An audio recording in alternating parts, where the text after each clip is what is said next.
I'd just like more clarity on this. At the point when I'm observing my thoughts and I'm detached from it, the unwanted thoughts, that feeling or that vibration of that I'm feeling it. More than I'm detached from the unwanted thought, what's really going on? I've moved in the direction of the wanted thought. Yes. So why is your attention upon the unwanted that you've left behind rather than upon the wanted that you're moving into? Because you're trying too hard. Okay. Because you're trying too hard.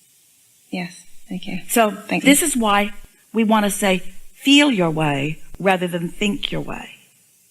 Feel your way rather than think your way. Do you believe that it is right that you feel good? Do you believe that it's right that others do too? Do you have any control of how they feel? Do you have control of how you feel? Eventually you do. Maybe not this red hot minute, but you do have some control of how you feel. Do you believe that it is right that you feel good? Do you believe that it's right that you feel good in every moment? Do you believe that you can feel good in every moment? Do you believe that it is important that you feel good in every moment? Do you think that if you felt good in every moment, you could differentiate? Don't you think feeling some different things is important to your being able to choose?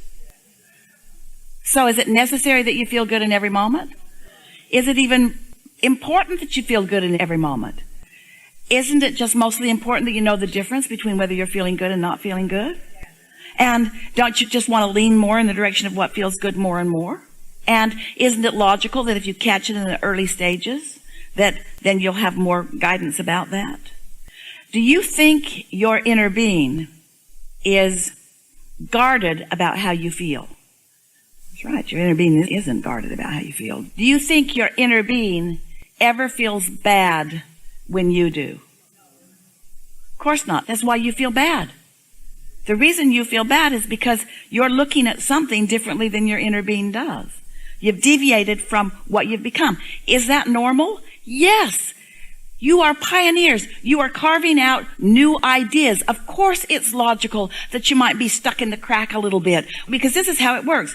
Weighing the pros and cons and pluses and minuses, evaluating experience and exposure to life causes you to ask for something that isn't your pattern of thought yet.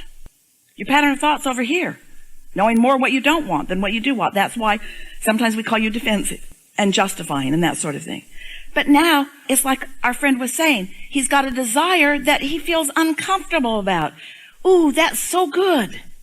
Because that lets you know that you have evolved beyond what your habit of thought is, and you've got a little work to do to close that gap. But only if you accept that it is good that you feel good, will you close that gap.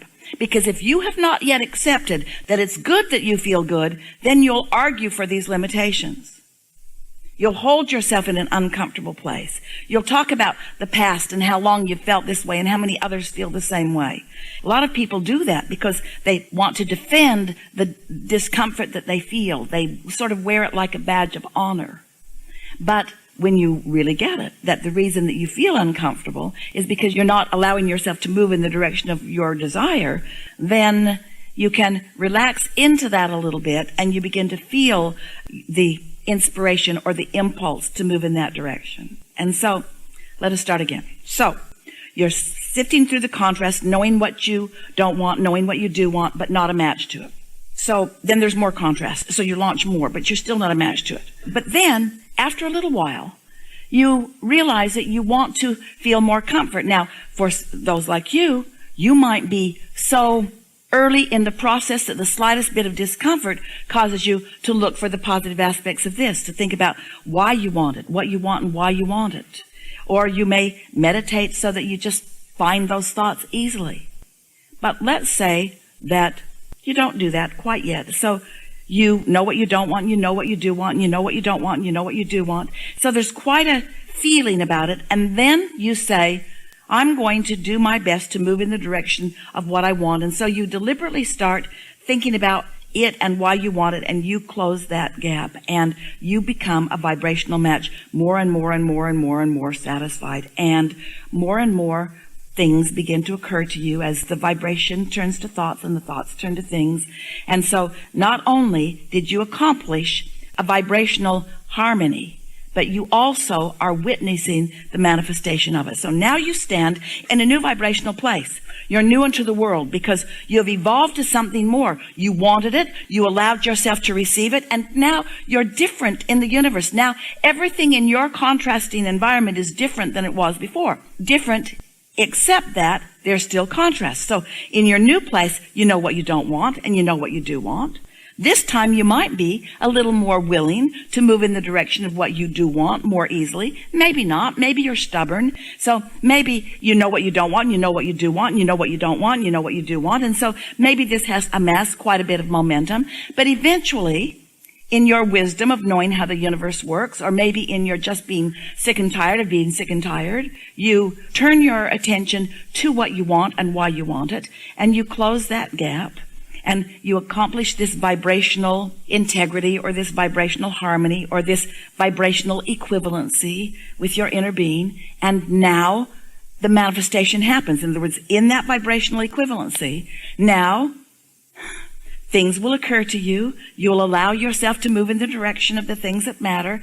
And now you are the living manifestation of something that not that long ago was just a vibration that you launched out there, a desire that you held but that you weren't living. So now you're living it again. It's manifested. And now you're new into the vibrational world again with a whole new set of contrasting experiences. So if you think that being a deliberate creator is ever going to free you from contrast, it is not. You are never going to be free from contrast, nor would you ever want to be free from contrast, because contrast is what causes you to keep stepping out, and closing that gap is the thrill of life. You just keep reaching for more and then accomplishing it vibrationally, and then the universe yielding it to you in all manner of form for your surprise and delight. And then contrast causes you to reach for more. You see how it works?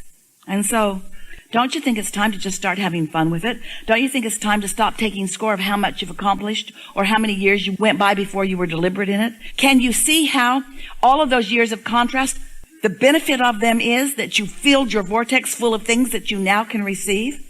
It's really interesting to play with a lot of you, especially when you are new to this work, because you say things to us such as, Abraham, everything is just going so well. All kinds of things are just manifesting so well. You can just really feel that you're in the groove of it. And then after a little while, you say, things seem to have slowed down. And we say, because you put a lot in your vortex that you were ripe and ready to receive, and now you're receiving it. Now, can you feel how necessary it is to keep feeding the vortex?